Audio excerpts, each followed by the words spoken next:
This is the Milo Sweet podcast where you learn to be resourceful, find quick and clever ways to overcome life's challenges.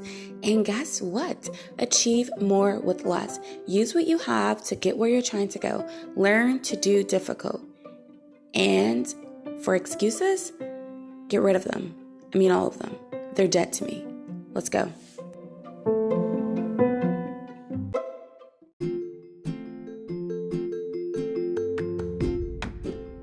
Hey, can you make my day? Please like, subscribe, share, review this podcast, and even donate. You can donate monthly. Did you know that? That would be awesome. Thank you.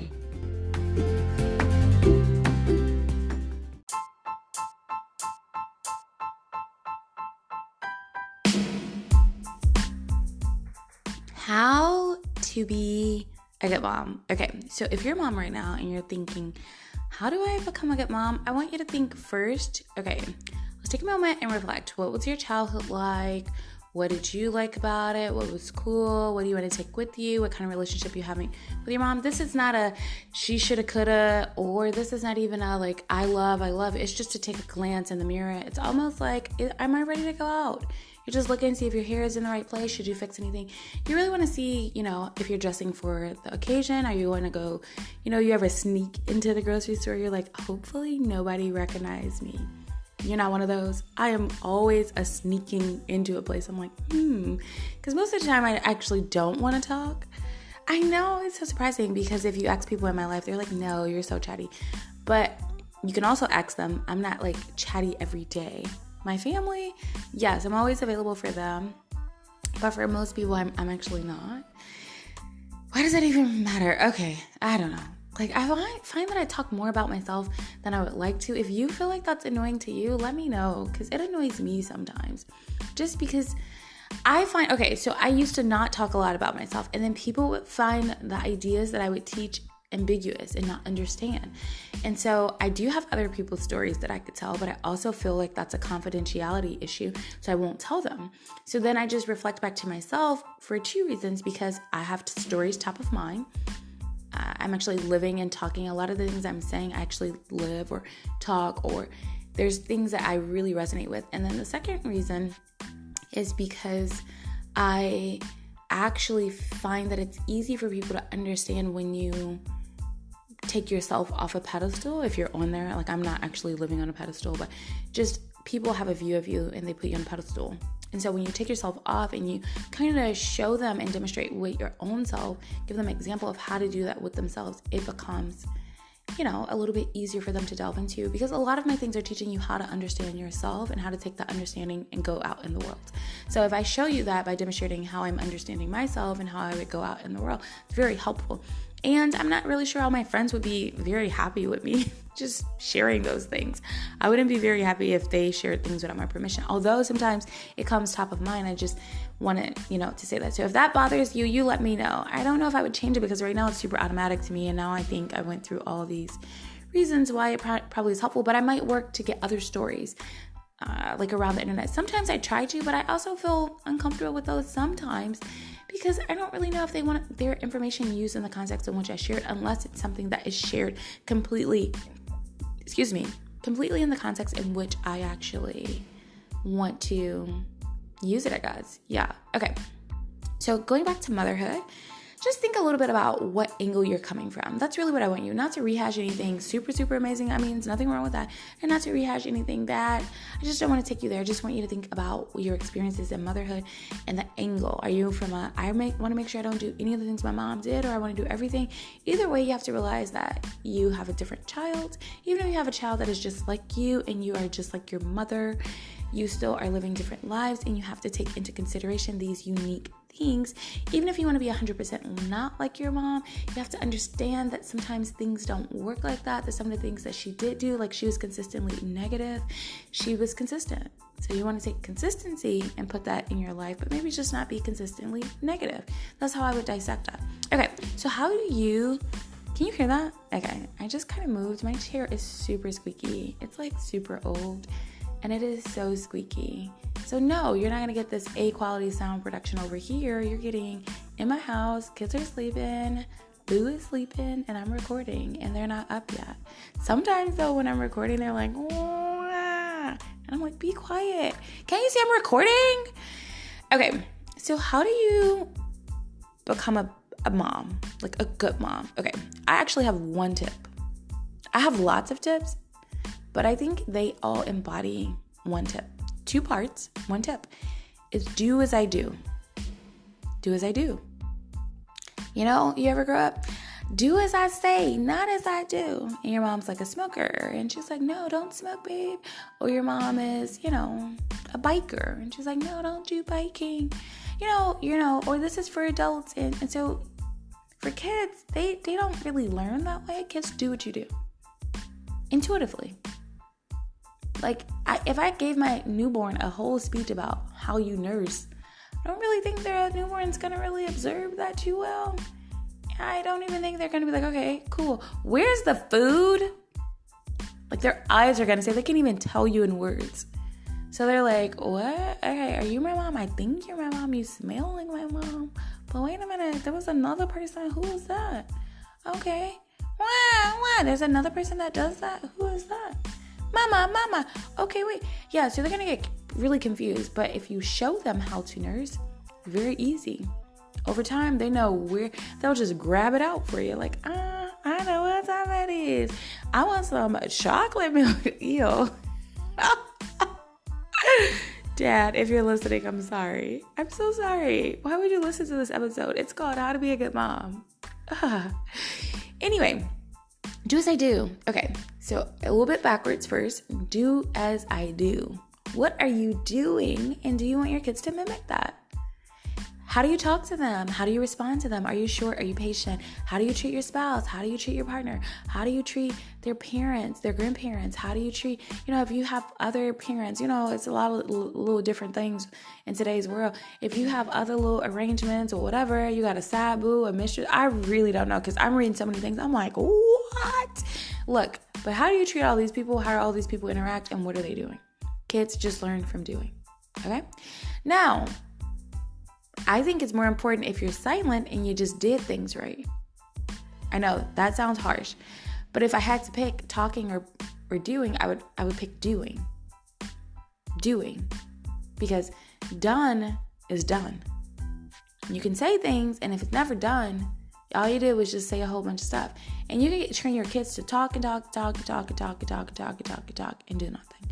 Now, what's best, so this is the second step, is that your words match what you do.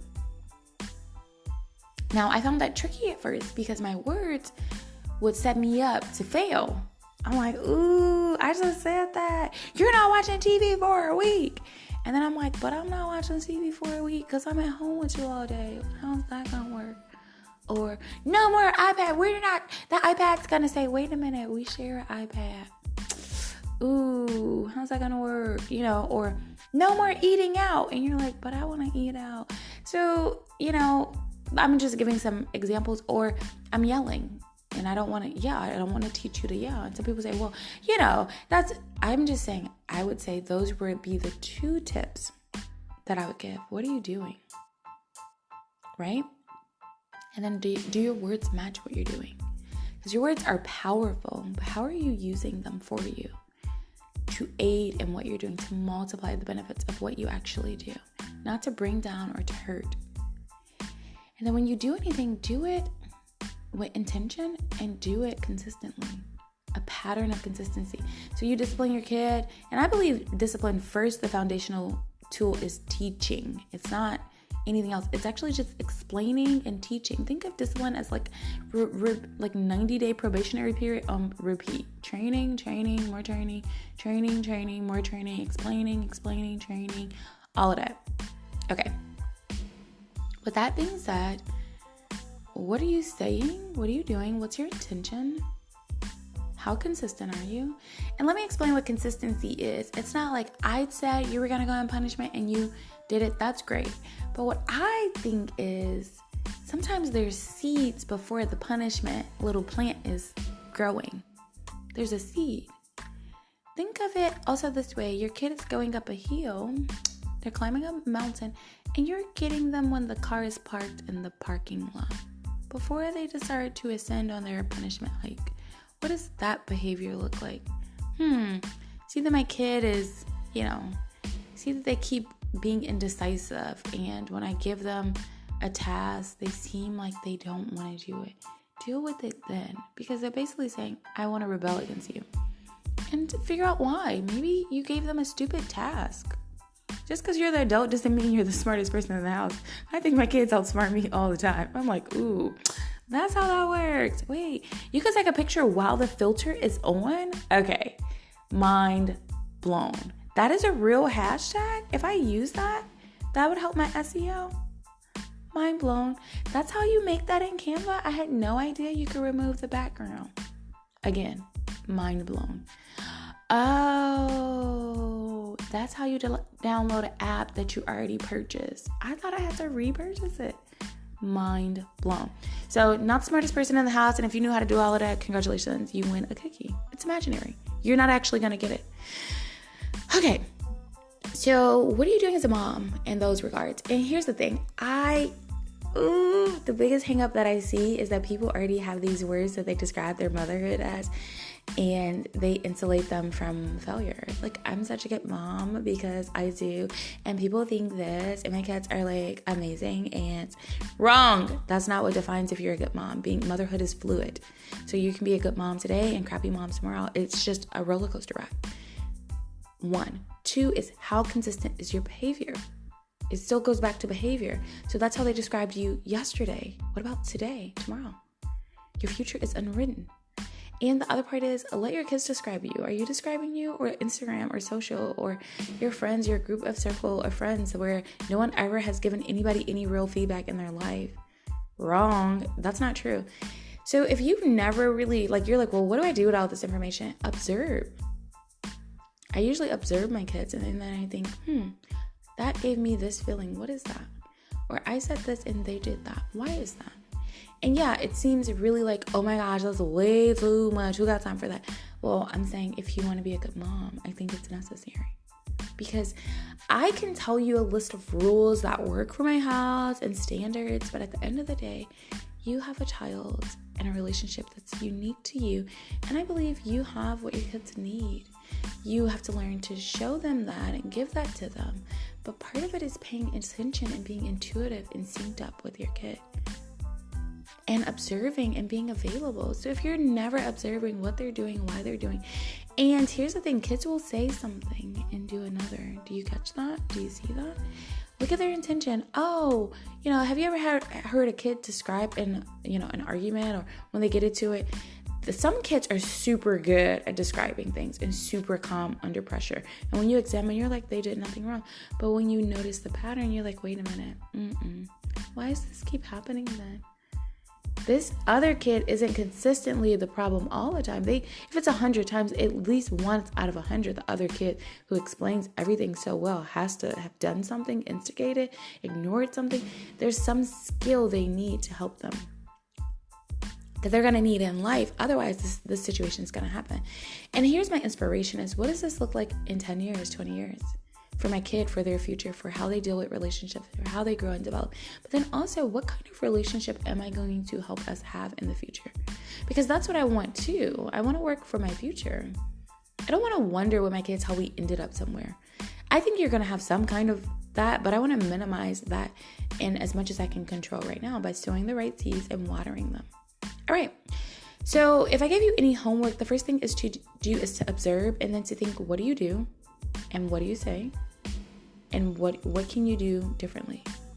And just pick one thing. Maybe you're super short patience and you yell all the time and you say you don't yell. But here's the thing, if you really don't want to yell, you got to think about what's making you yell. And then you have to start dealing with the situation before it gets to the yelling.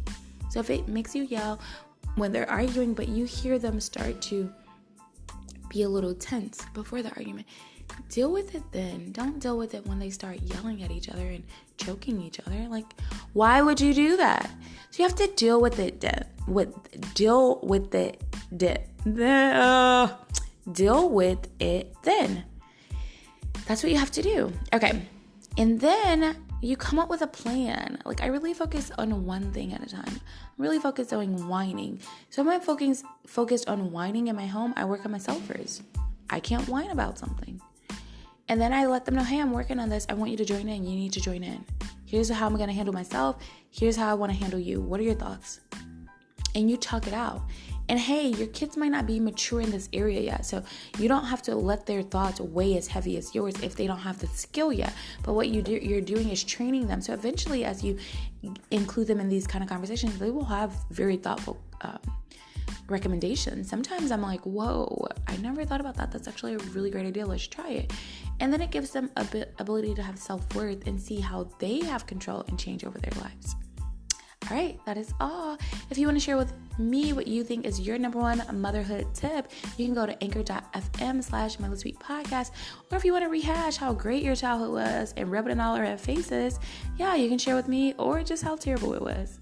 Yeah, I can have a good cry with you. Probably not going to cry because I am too silly for that. I might. Who knows? It's 2021. Anything can happen.